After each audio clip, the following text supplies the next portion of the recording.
All right, it's 6:30, folks. I think we'll go ahead and get started here.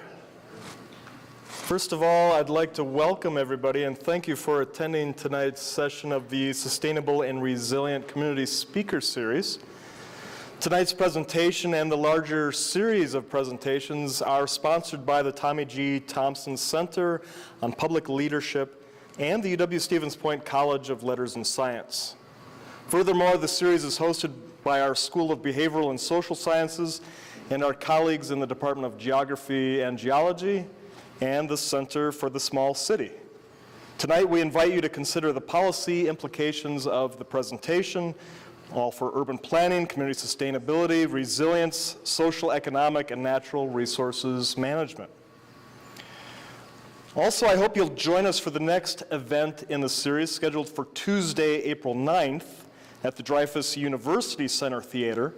On that night, the speaker series culminates with a panel of mayors and administrators who will cogitate on the ideas of our past three speakers and our current speaker here today, and then talk about the issues and challenges related to implementing sustainable and resilient solutions in their communities. So, finally, please welcome tonight's speaker, Brian Ross, Vice President of Renewable Energy with the Great Plains Institute. Over 30 years, he has worked extensively with local, regional, and state governments on climate and energy planning, renewable energy policy, and land use and natural resource regulation. Brian currently leads efforts at the state and national level to integrate renewable energy and community co-benefits to enhance natural systems, meet host community land use priorities, and support agricultural business models. Brian has written numerous model ordinances for local government and works nationally with the SolSmart program and other wind, solar, and hydrogen and electric vehicle initiatives.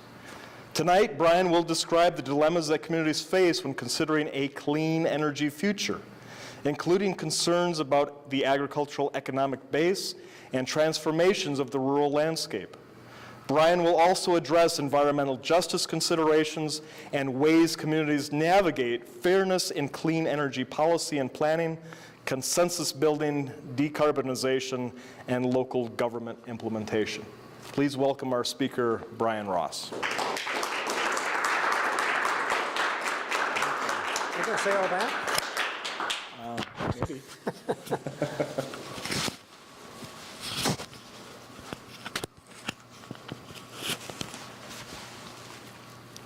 Okay, is this working? Okay. Well, welcome everyone. Good night. Good night. Good evening. Yeah, and Doug was talking about all that stuff I'm going to talk about. I hope I actually have all that in my PowerPoint. But this is a space that my organization, Great Plains Institute, has kind of been working in for some time. In fact, we kind of feel that for a while we were doing this work and we're a bit of a voice in the wilderness on it, that people wanted to forge ahead with clean energy infrastructure, clean energy investments, and they weren't really recognizing some of the dilemmas around that or some of the divisions we see, particularly kind of in the urban-rural divide that we see frequently in a lot of different forums, and certainly in the clean energy future. So I'm going to go over that in a variety of different fronts.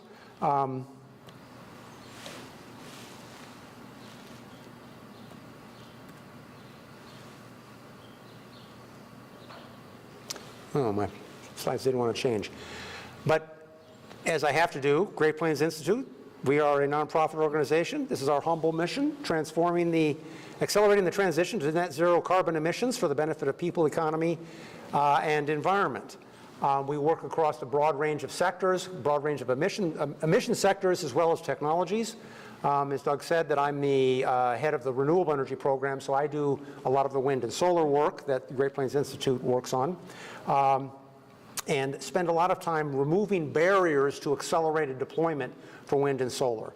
And one of the things that we really try to focus on is recognizing a kind of one of the principles of the clean energy future, which is in the conventional energy system, we had communities who were consumers, and we had communities that were producers. And the producers were a limited number of communities that had things like fossil fuel resources, centralized power plants, et cetera.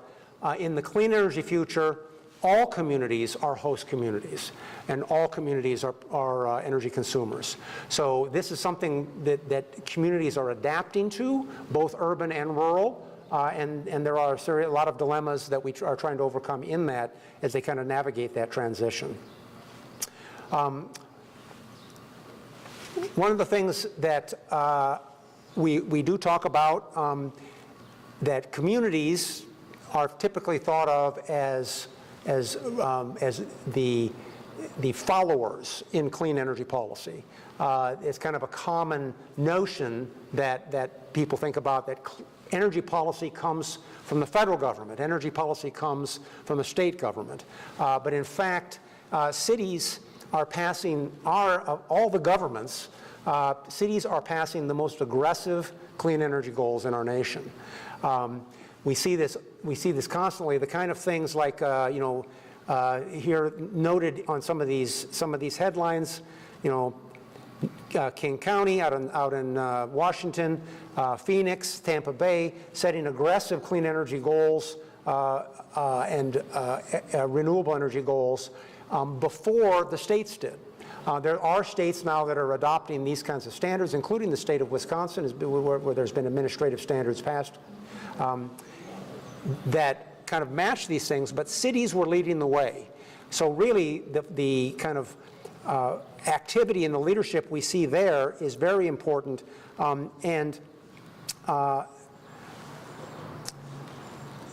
including, and I was going to ask the question, which city in the nation has the most, before I made this transition on the slide, which city in the nation has the most aggressive and far-reaching climate greenhouse gas reduction goal in the nation? See, I was going to ask you that before I move this. Now it's up here. City of Des Moines, Iowa. Okay? They were the first city in the nation and one of the first entities in the nation of any kind to pass a 24/7 carbon-free goal. So not just looking at this, that they want to be carbon-free over the year, but they want to be carbon-free every single hour of the year. So in the middle of the night, they want their electricity to be carbon-free when the sun isn't shining. And on non-windy days, they want the renewable energy to be, their energy to be renewable and clean at all times. And it is something that was quite extraordinary when it passed. It was part of a larger national movement, and Des Moines was the first city in the nation to do it.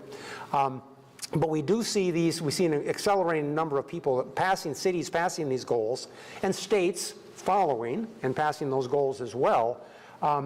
But one of the dilemmas that we, of course, run into is that where that consumption is occurring in the cities is not necessarily where the renewable energy production is occurring. And so while we have cities passing increasingly aggressive goals for climate reduction, we have increasing opposition to renewable energy development in rural areas.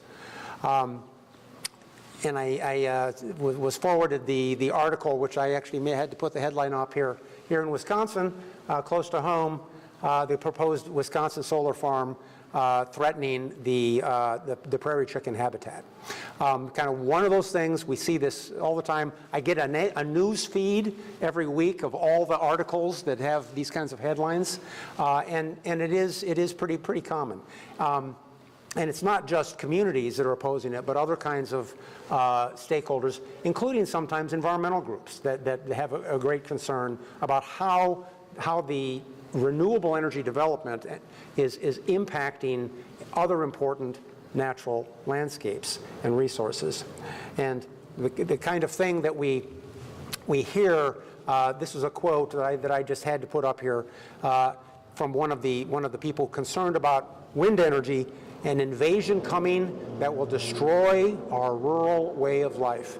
And the people are very serious when they talk about this, and there's a lot of elements behind this that we need to unpack really and understand and kind of think about. But one of those things we need to think about also is that we as urban dwellers need to think about kind of what are the environmental justice implications of our clean energy choices, and how do we help address that when we make those choices? Because we do have options and tools available to us in our cities that can help mitigate some of the things that are concerns in the rural areas where they are facing large amounts of development that they haven't seen before. And I do have to note that I like this statement over this picture, because of course these wind turbines have been in place for quite some time, and it just so happens that that's a very vibrant piece of farmland right underneath them. Noting that the rural way of life is really not at threat, but there are significant impacts that we need to consider as we move ahead. So I'm going to give a little bit of a case study here in something that we dealt with in the state of Minnesota, in Stearns County, Minnesota, which is a county which was a leader in renewable energy promotion and renewable energy investment, and some of the dilemmas they faced as the renewable energy industry ramped up and as investment increasingly sought out places to site facilities in the county. Stearns County is kind of in the center. It's pretty much in the center of the state. Those of you who are familiar with Minnesota at all, St. Cloud, the city of St. Cloud is on the very eastern edge. So the metro area is kind of just about 40 miles to the east of this map here. And so they have quite urban eastern side of the county, but as you transition toward the west, it gets very, very rural. And Stearns County is in fact one of the largest producers of a variety of different agricultural products in the state. I think it's, they rank up in the top 5 in corn and hog production and poultry, I believe. So it is a very rural area, and in fact, I did the comprehensive plan there back many years ago now, and one of the kind of indications is that some of the townships in the western part of the county, there were only 4 landowners, and it was very rural and very agricultural. So they face within their own county both an urban and a rural dilemma. The city of St. Cloud has in fact passed clean energy goals of their own, and then we saw increasing amounts of renewable energy investment going into the county. The county was very supportive of clean energy in its most recent comprehensive plan that was passed just a few years ago, and lots of text here. But they had a number of clean energy policies that they made. They want to make, and they addressed some of the issues. They tried to address proactively some of the conflict issues that we see in solar and wind energy siting. They want to make sure, for instance, in policy A there, up in the upper right, to make sure that we're siting systems in such a way that it reduces conflict with adjacent land uses, including but not limited to areas that would impact future development. So they want to say, where we want to extend housing, we don't want to put renewable energy.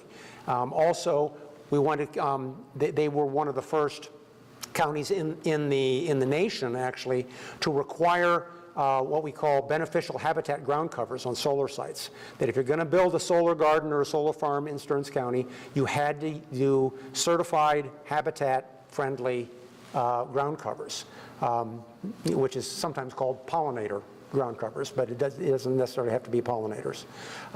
Things like wind energy need to be sited to minimize impacts to habitat and natural areas, and to make sure that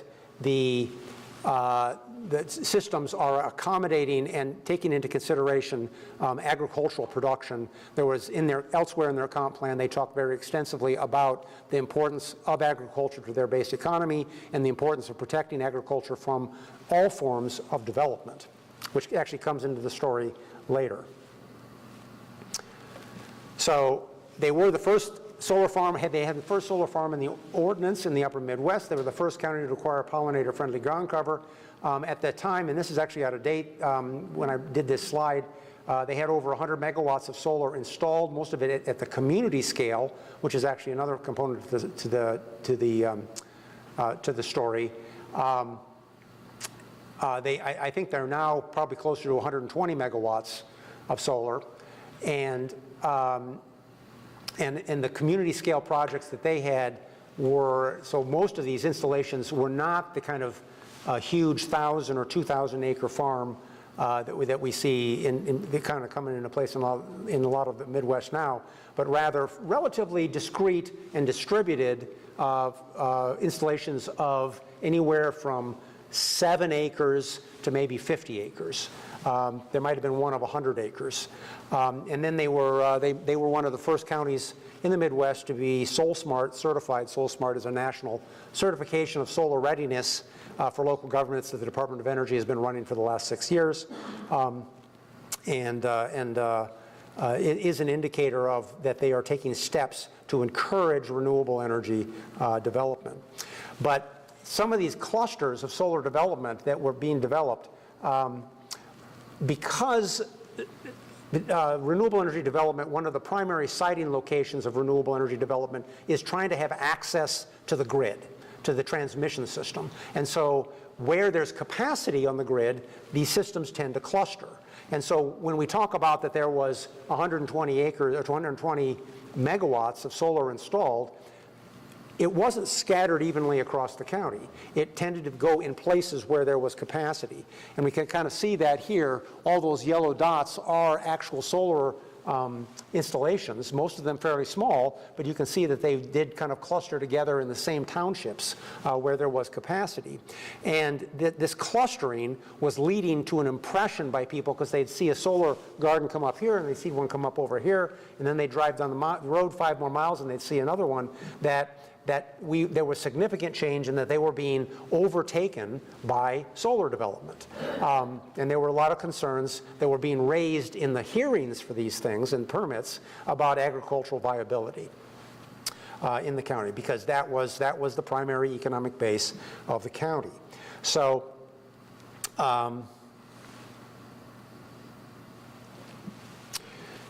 these perceived conflicts ultimately led to the county board denying a couple of solar gardens that had been proposed.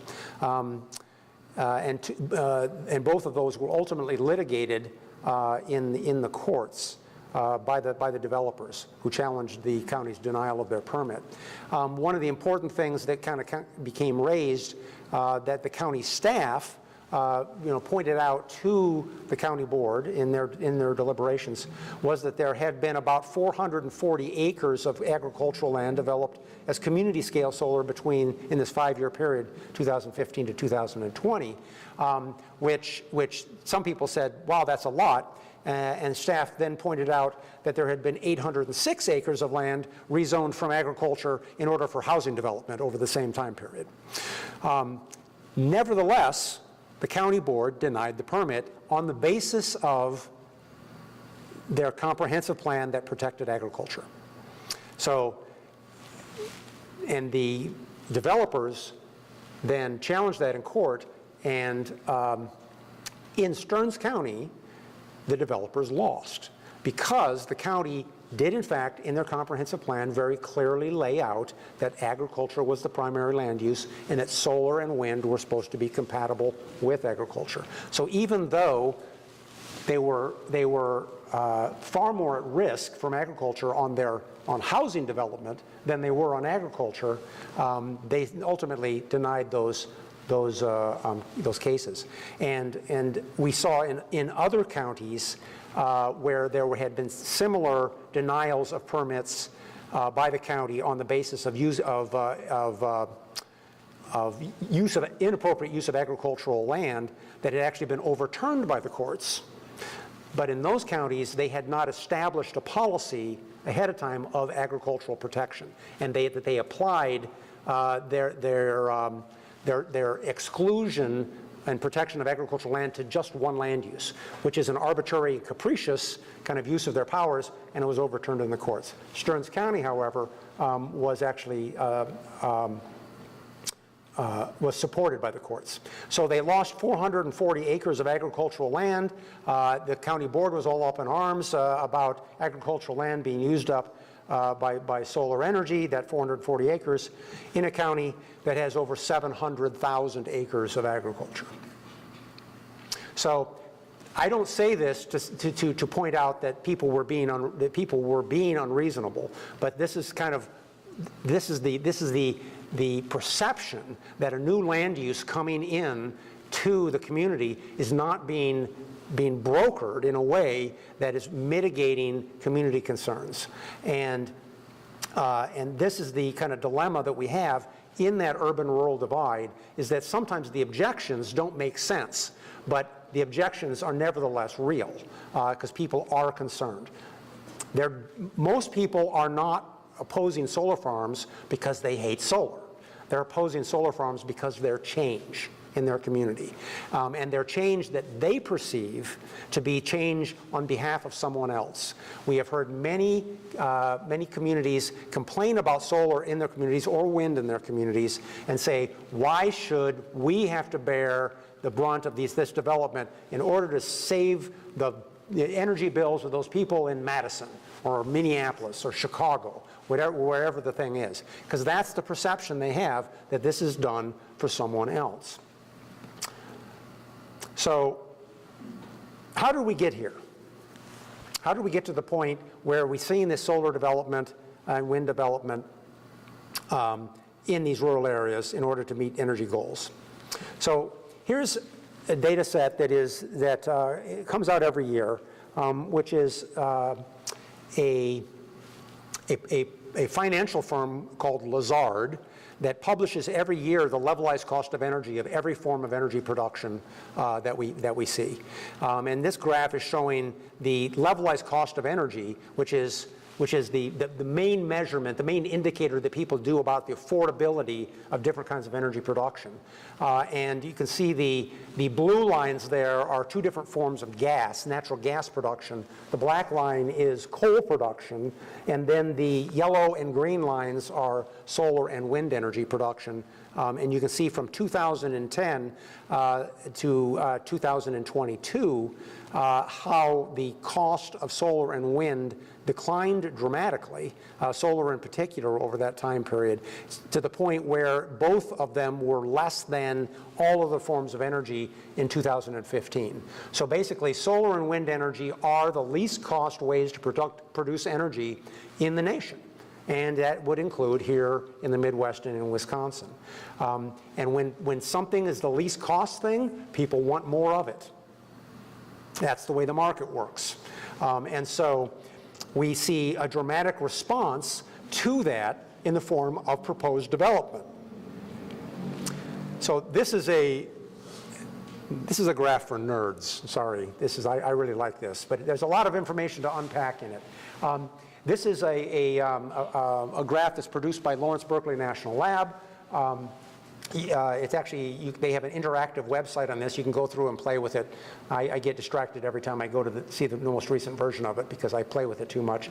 But there's two things I want to point out about this particular graph, which is showing the number or the total capacity of new energy generation projects in the nation. So every new project has to apply for grid access, being able to connect to the grid, and people track that. And so our national lab compiled all that data, and they broke it out by type of generation. And there's two things here that are really very important to keep track of. One is, of course, that the total amount of proposed new generation, which in 2007 was about 238 gigawatts of proposed generation, it went down slightly over the next 5 years, and then it shot up in the 2022, where we now have over 2,000 gigawatts of proposed capacity in the grid.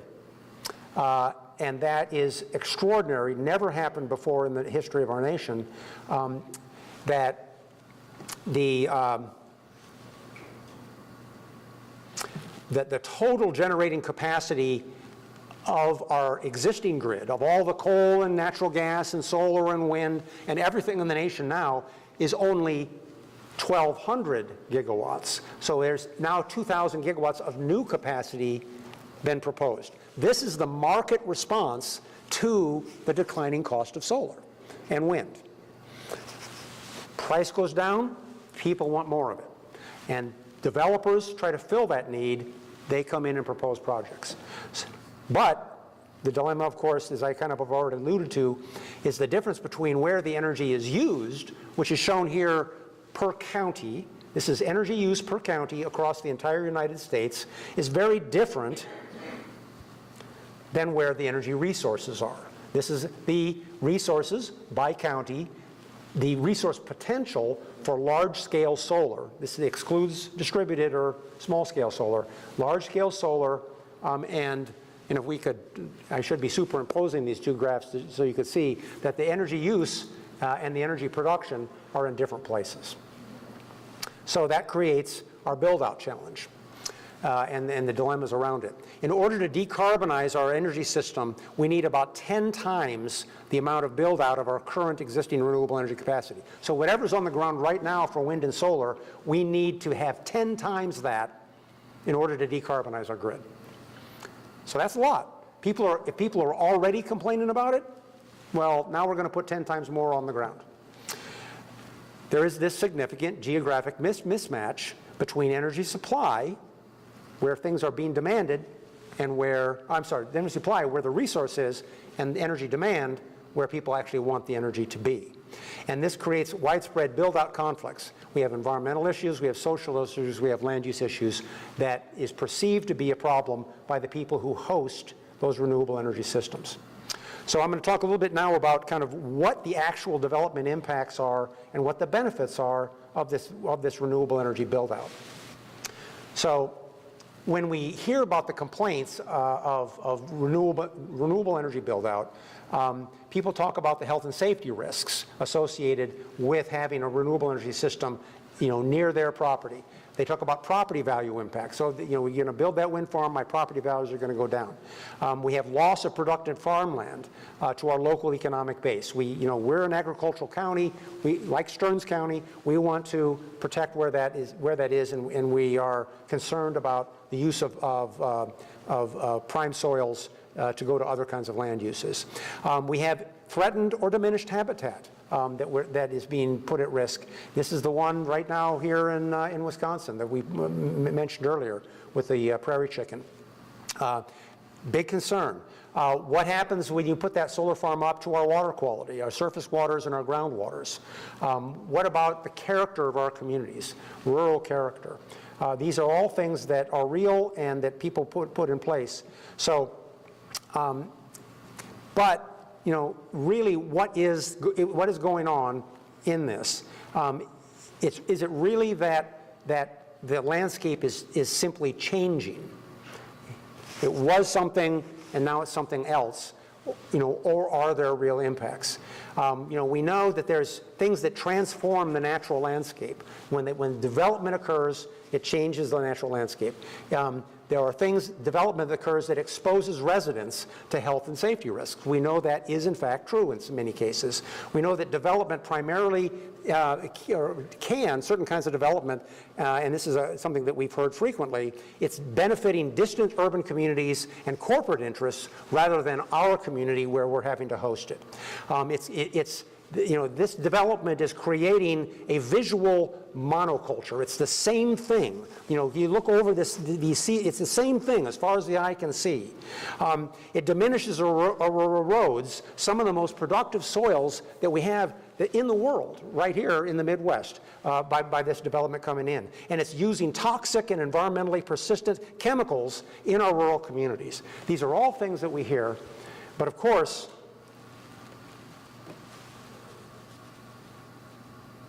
are we talking about renewable energy, or are we talking about agriculture? Yeah. So this is one of those ironies that we kind of unpack where this urban-rural divide is. One of the greatest ironies that I've been by this, and I didn't stop to take a picture, otherwise I would have been showing it here, of the big sign that says, that shows it says, a big circle with a line through it, and it says, "No industrial solar." And it's posted on a fence post in front of 400 acres of corn. It's like, okay, that corn, is that serving the local community? No, it's serving the commodity market. I mean, one of the things our agricultural community rightly says is, we're feeding the world. That's their tagline. We're feeding the world. Not we're feeding our local community, we're feeding the world. And that's a good thing. But what is the difference? There's so many things here that are the same for agriculture as they are for renewables. In fact, some of these things are not true for renewables. And yet, we have agriculture is okay, and renewables are not. And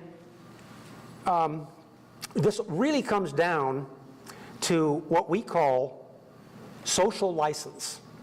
And the agriculture community, people understand what the benefits are to them. For renewables, they don't yet. And they don't know how to make sure that when development occurs, that those benefits are brought home to them. So what do we need to create social license for this other land use, for renewables in rural areas, so that they will both be able to shape development in order to benefit themselves, as well as accept it the same way that they do agricultural land uses? Because both of them are resource-based, right? And in fact, one of those ironies is that one of the big inputs to the agricultural production is sunshine. The same thing that we use for solar, and which ultimately is the driver behind wind energy too.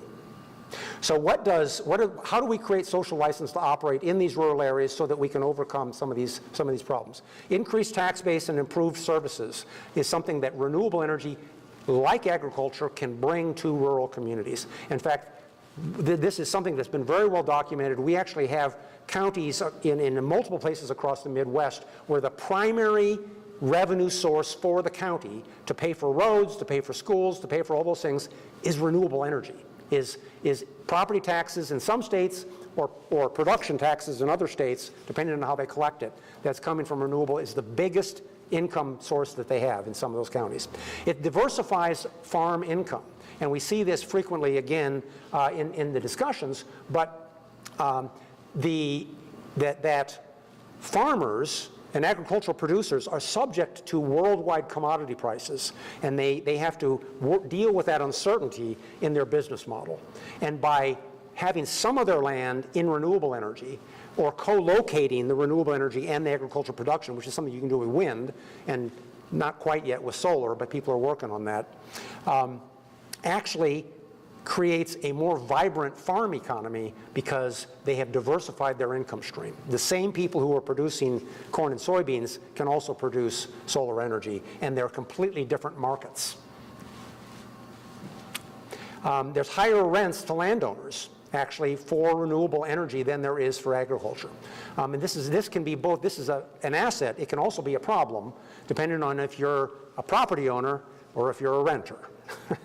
The property owner benefits from the higher rents. The renter who's trying to rent land for production has to pay higher rents for the agriculture in competition.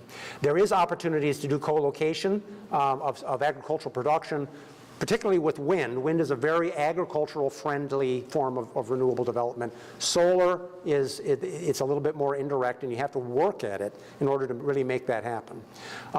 If you do it right, you can actually end up with your prime farm soils. You can actually increase the soil health. You can expand your habitat for certain kinds of game species. Primarily now we know a lot about pollinator habitat and the success of integrating pollinators with solar. There are certain other bird and small mammal populations which can also benefit, although some of those we haven't quite identified. And I think the prairie chicken dilemma right now in Wisconsin is one that's an opportunity to investigate whether or not there is a chance to kind of integrate these two things or not. Improve water quality. By doing solar development, we can actually improve both surface water quality and groundwater quality because we're limiting runoff from agricultural uses.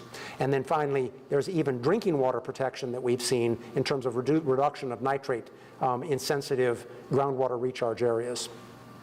So those are just some of the perceived benefits. And I want to talk a little bit about energy transition and environmental justice here. Energy transition is a term. Has anybody heard that term, energy transition community? Oh, okay, a couple people. All right. Energy transition is typically thought of as a community that used to host conventional energy production, mining, drilling, pumping, coal-fired power plants, et cetera, that are losing those facilities because they're being shut down or closed in order to transition to clean energy. And the energy transition idea is, how do we replace the tax base they're losing? How do we replace the jobs they're losing? How do we replace those kinds of things in their economy and in their culture as we move ahead? And there's effort to do things like, how do we locate solar farms on closed minelands? How do we make sure we're siting wind and solar facilities near where the coal plant used to be, so that they can capture some of that tax base. And that's an important thing, and there's a lot of effort going into there, but that's kind of looking backward on the energy transition, and we also need to look forward on the energy transition, because communities that didn't have that energy production are now being asked to have it. And they also need to have the impacts to their those host communities mitigate the impacts for those new energy sources. That's also an energy transition concept and an energy transition goal. They have established and valuable economies, resources, and cultures that they're being asked to change, and they are therefore in energy transition, just like a community that used to have a coal plant and is losing it. So what are some of the steps that we can take in kind of navigating this pathway going forward? One of the things that we're trying to do is really get upstream of the conflict. In order, once a project is in place, once a project has been proposed, it's too late. Everybody stakes out their position. If you try to go in and kind of say, well, let's educate people about the perceived versus real impacts and try to come to some negotiated, it almost never works.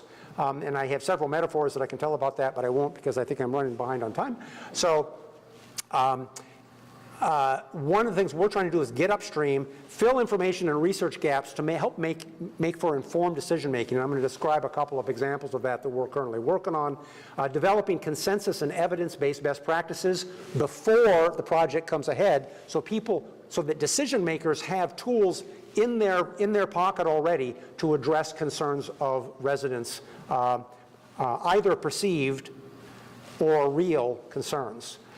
Make sure we're engaging both energy and non-energy stakeholders as we develop best practices. It's not enough just to talk to the people who are already doing energy. We have to talk to the people who also have to protect water quality. I had several developers wonder why we were talking to water quality people about solar or wind energy projects, and I had to remind them that those people may like solar energy, but that's not their job. Their job is protecting water quality, and so that's all they care about. They're not going to cut a special deal on water quality just because it's renewable energy. So we need to talk to them ahead of time and make sure that those regulators and those advocates are engaged. So, creating social license. What we're trying to do in a variety of ways is convene these energy and non-energy stakeholders, many times, mostly at the state level, but sometimes at the local level, on building energy futures. Building new partnerships, identifying siting and site design criteria. Those are the two things that we talk about. There's siting, where you put it, and there's site design, which is how you build it. And those are two separate things that both need to be thought about in terms of kind of creating social license and resolving this urban-rural kind of conflict that we're talking about. We're facilitating consensus on best practices in order to kind of capture where the low impact areas are and the high co-benefit areas are for renewable energy projects.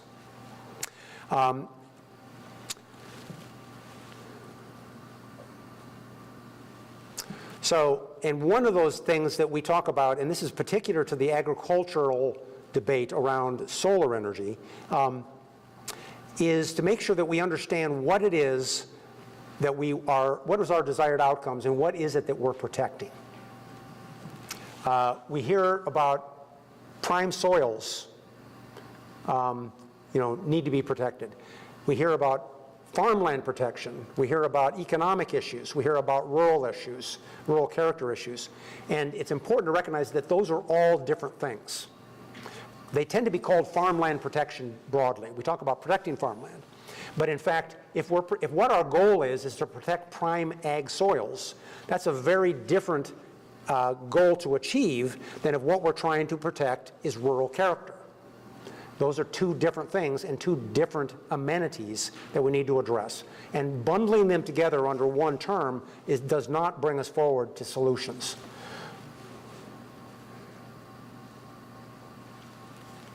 So how do we actually integrate urban and rural interests? And this is something that when I talk to cities, that I try to bring to their attention, is that cities need to not just say we're going to use renewable energy. They need to say we're going to use renewable energy that meets the appropriate standards that mitigate our fellow citizens out in the rural areas, their concerns. You can do that through procurement standards. You can actually specify when you purchase renewable energy, whether you want renewable energy that meets certain kinds of characteristics. You can certify renewable energy solar energy that uses pollinator ground cover. There's actually an entity that will do that and certify that. There is certification standards that we've just developed over the last few years on water quality. Is a particular solar energy system actually protecting water quality or diminishing water quality? We know how to do that. We know what the standards are. And then you can procure the renewable energy that meets that standards. There's an organization called the Clean Energy Buyers Alliance, I think is CEBA. And they are corporations and large governments that procure renewable energy for their particular use. And they actively develop standards so that they know when they're buying renewable energy that it's not just renewable or clean energy, that it actually is meeting the kind of standards that they can claim credit for in terms of helping the host communities. We can have deliberative collaborations between urban and rural stakeholders. There's actually a great example of that here in Wisconsin. It was done back, maybe it's 7 or 8 years ago now, called Butter Solar. Is anybody familiar with that? Okay. It was a great collaboration between, I think it was the city of Madison, is that right? City of Madison and some of the co-ops and some of the cities where Madison wanted to buy renewable energy credits in order to meet their goals, and they actually paid communities to host their solar energy systems so that the community was getting direct payment for this benefit that they were buying. And they actually were able to site solar energy systems in multiple places, and then it's called Butter Solar because there was also, I think, Dairyland Co-op, and then what was the Organic Valley, right? The food producing co-op. All were involved in this. It was a complicated procedure and a complicated contract, but everybody benefited and everybody worked together. It was actually really good. We need to have more publicity around that particular example. Cities should also, if they're going to acquire renewable energy from their rural neighbors, they should also be adopting, as part of their renewable energy goals, in-boundary goals. Every time we do a climate action plan for a community, we say, you need to identify what your in-boundary goals are for renewable energy production. How many rooftops are you going to have with solar? What kind of community solar are you going to develop within your jurisdictional boundaries? How are you going to enable that to happen? Because the quick answer is that if what we looked at is just the rooftop, what we call the rooftop solar reserve. If you think of energy reserves like an oil reserve or a gas reserve, you can actually measure a solar reserve in the same way. And we've actually done this for a whole number of communities, and the National Renewable Energy Lab has actually done it for large areas of the country, measuring how much of a given community's electric energy use could be satisfied, in theory, by economic resources on the rooftop of existing buildings. And the answer is somewhere between 30 and 70%, depending on your community. 30% in more built out, in older communities with more urban forests and denser land uses, 70 to 80% if you're looking out at some of the suburban bedroom communities. That's how much they could generate just from their own rooftops. So before you ask someone else to generate, you should also be setting goals for yourself.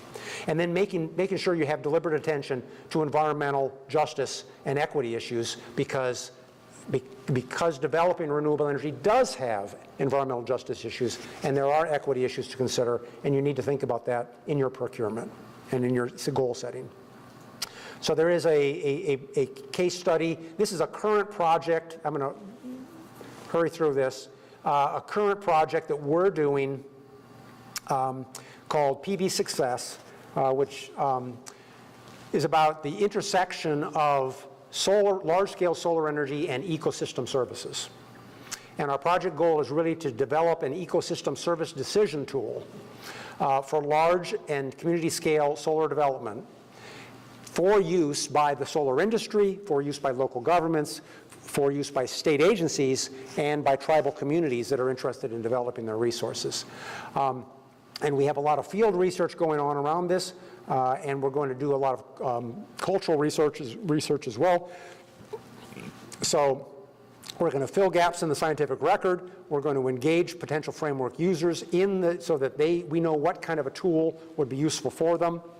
We're going to look at the different kinds of ecosystem priorities that different kinds of communities have, and make sure we're addressing those in a meaningful way.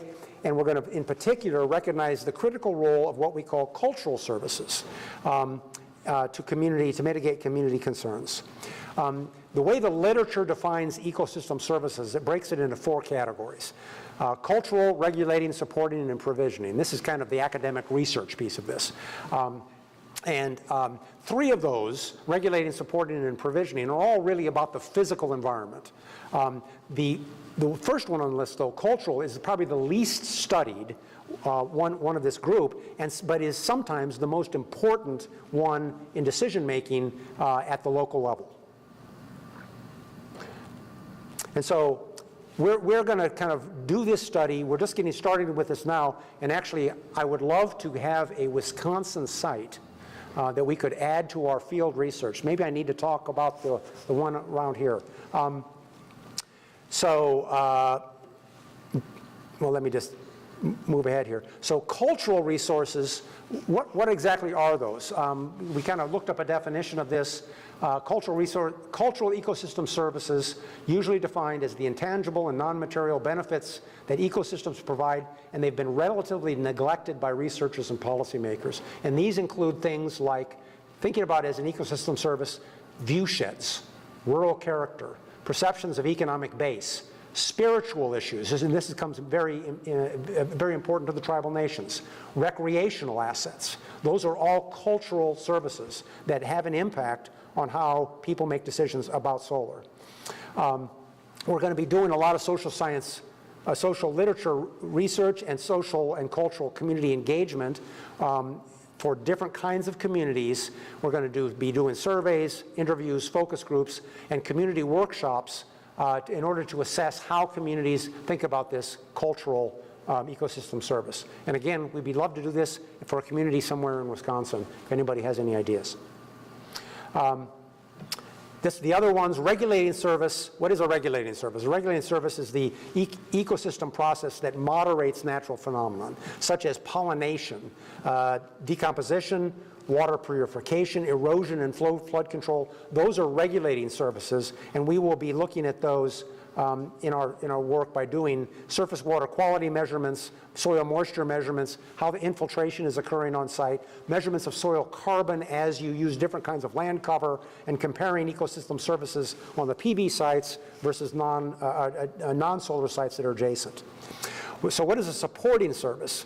This is a service that all ecosystems need the consistency of underlying natural processes, such as photosynthesis, nutrient cycling, creation of soils, et cetera. That's a supporting service. And so there are specific things that we're going to be looking at in terms of supporting services, including kind of how do we measure how soil erosion is happening, what kind of plant nutrients are in place for different kinds of ground covers. What about the root environment and density and soil health measurements? And then finally, provisioning service. And of course, this is what we think first and foremost. What is a provisioning service? It's any type of benefit to people that can be extracted from nature. It includes drinking water, timber, fuel, natural gas, oils, plants, etc. And of course, includes energy production. So renewable energy production is a provisioning service, so we'll be looking at that as well as other ones to create a stakeholder-driven ecosystem framework. We're going to develop national best practices. We'll be identifying priority cultural services associated with host communities, with state agencies, because the states have different perspectives than locals, and tribal communities. And then finally, making sure we're engaging the solar and non-solar stakeholders as in pathways for implementation. We don't want to do research, we want to implement the research. And that's going to be part of our project as well. So I rushed through the last part a little bit, but anyway. So if you have questions, happy for questions,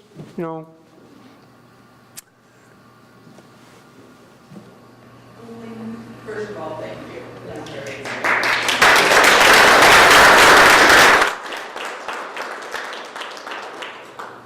My question is about scale of solar as it affects social license or not. When you describe 1 to 10 megawatt installations in Stern County and a total of 400 acres. Wow, that sounds easy compared to 8,500 acres at once. Yeah. The communities around here, when they learned the proposal was 8,500 acres, said they felt blindsided. And part of that is because it's new, and part of it is because of scale, I think. Can you just speak to that a little bit? Yeah, and there's kind of two things that I wanted to address in that question. One on the scale issue, it seems intuitive that if we broke up these solar things, rather than 8,500 acres, if we did smaller chunks, that people would be able to deal with it better. Thus far, we haven't found that to be the case. It's very odd. In the Stearns County, I wanted to use that example specifically because it really wasn't much at all. And I mean, goodness sakes, they have housing lots that are 8 acres. And nobody bats an eye about the farmland protection. There were solar sites that were literally 8 acres that got denied, because it was taking up too much farmland. So it isn't necessarily true that by making it smaller that people accept it more. Although we would like to explore that more, because it may be that if the community has more of an opportunity to choose, they would be more accepting. then that would be the thing. But the other thing that I just want to note, the kind of blindsided comment, which is very true, and we've heard that repeatedly for large-scale renewable projects. And this is a problem with the business model of development. Developers of any kind, not just renewable energy developers, are in a competitive market. And they always want to play their cards close to their vest. They don't want to announce a project until they have it secured. And so what happens is that means everyone else who didn't know about the project is being blindsided. And that's very true. They are being blindsided. But that's the development model. And how do we get around that? One of the ways that we hope to get around it is developing a model where we can proactively identify where the community would actually accept solar development and saying that's the place we want it to happen.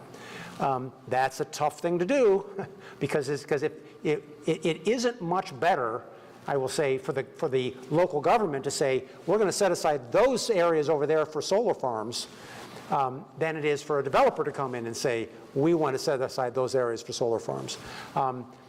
There was a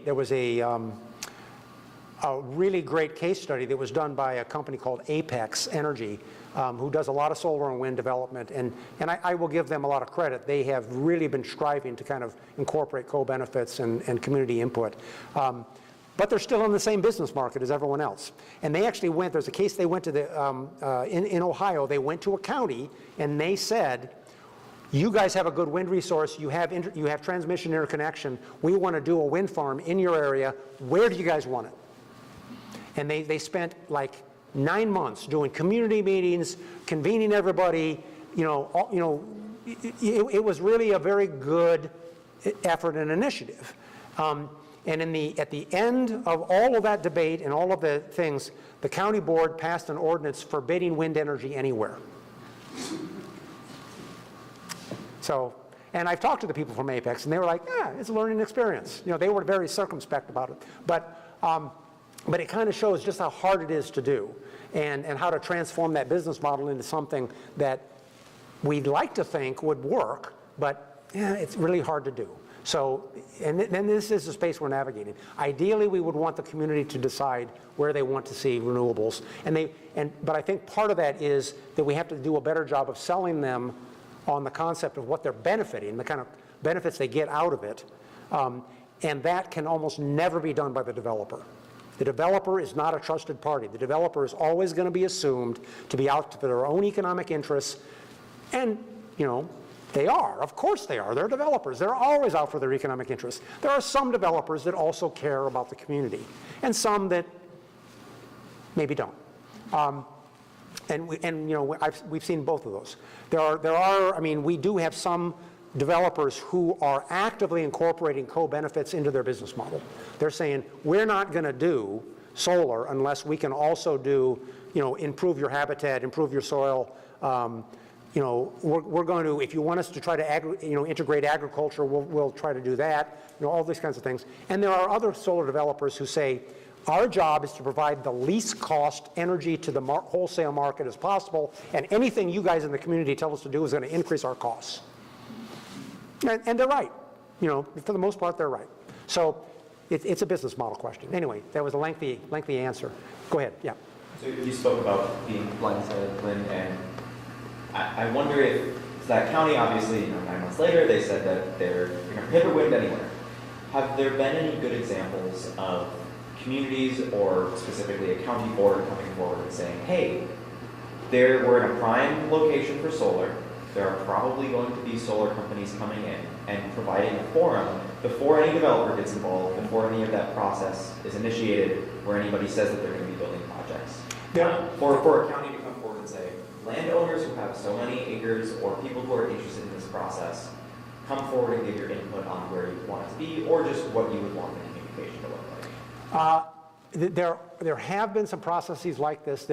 I wouldn't say that there's been a development of any best practices around that, but there have been instances where that's happened. And one of the things that I've been told by the development community is that when they decide to locate a solar farm in a particular area, they are never unable to find willing property owners to participate.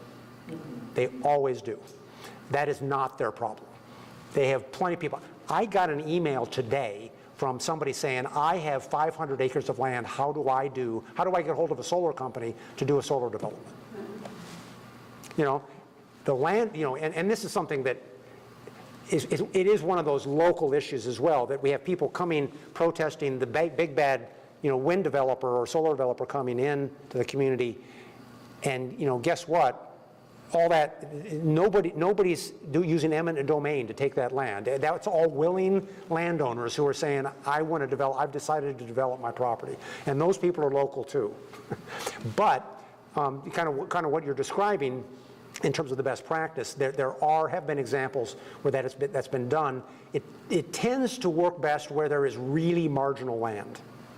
You know, where, you know, for instance, I know of a couple of examples in Arizona, right, or maybe it was Nevada, anyway, it was somewhere in the desert Southwest, where they'd actually designated areas to be renewable energy development areas. Well, there really wasn't too much else that could happen on that land. It had transmission access, it had some habitat value, but not really great, because it had been grazed and overgrazed, you know, to the point of being destroyed. And, you know, it was an easy decision to make. Similarly, we're seeing some places out in California where they have land that is in agriculture, but it's all irrigated. And they have a water shortage out in California. And they would rather, and they're saying, how do we shut down the agriculture there and provide some other use? And so they're actually saying, let's do solar on those places instead of agriculture. And so it's the community making the choice in that case for how that happens. We're trying to develop some of those best practices here in the Midwest. And I think I mentioned this in one of the classroom talks today, where we're working with communities that have nitrate-contaminated drinking water. And it's contaminated because, at least partially because, the land in their wellhead recharge area is in corn and soybeans. It's prime farmland, and it's privately owned. And it costs whatever farmland costs now, $10,000 an acre? I don't know what it is. It's a lot of money. And you know, the person who owns that land is not just going to stop farming. But the community is suffering because they're getting nitrates in their drinking water. And so we're talking about, how about if we do solar on that land, so the landowner takes it out of agricultural production, puts it into solar instead. They actually get a better return than they would have been on the agricultural land. The community doesn't have to build a $2 million nitrate treatment plant or drill a new well at millions of dollars of expense someplace else and go through all that regulatory process. It's a win-win-win, right? And we've actually tested this anecdotally in a couple places and had very good responses from the community saying, yes, we want it there. The trick is that if it doesn't have transmission access, the industry isn't going to come there. So we have to figure out a way to, in that case, the problem is that we have to build transmission access at fairly great expense in order to make that site viable. And that's the trick right now. And we're trying to navigate that. We're actually talking to the state to see if, you know, how is the state actually willing to make transmission investments or to somehow leverage dollars to make that easier in order to facilitate those benefits. And we've only done this in the state of Minnesota, but this is applicable across the Midwest and actually in a lot of the country, this nitrate issue. Just in Minnesota, if we looked at wellhead recharge areas that are in agriculture and that have reasonable access to transmission and that have good solar resources and that aren't already in conservation of some kind, there are about 150,000 acres of land.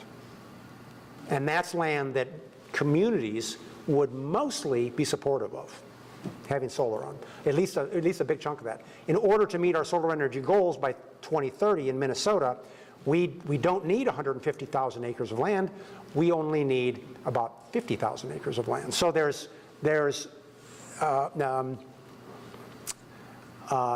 lot of play in that, right? There's a lot of opportunity. But those are the kinds of solutions. We also are looking at, under the new IRA federal tax credits, there are tax bonuses, tax credit bonuses that developments get if they have community ownership.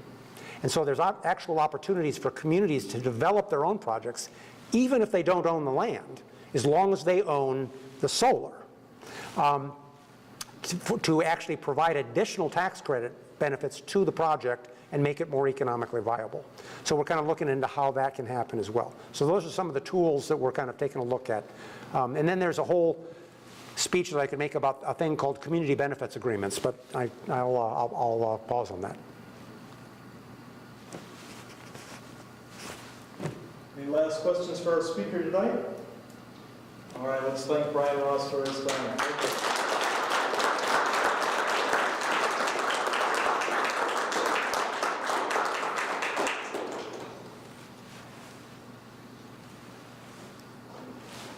All right, that concludes the presentation. There's still snacks to be had. I hope you'll take what's left home.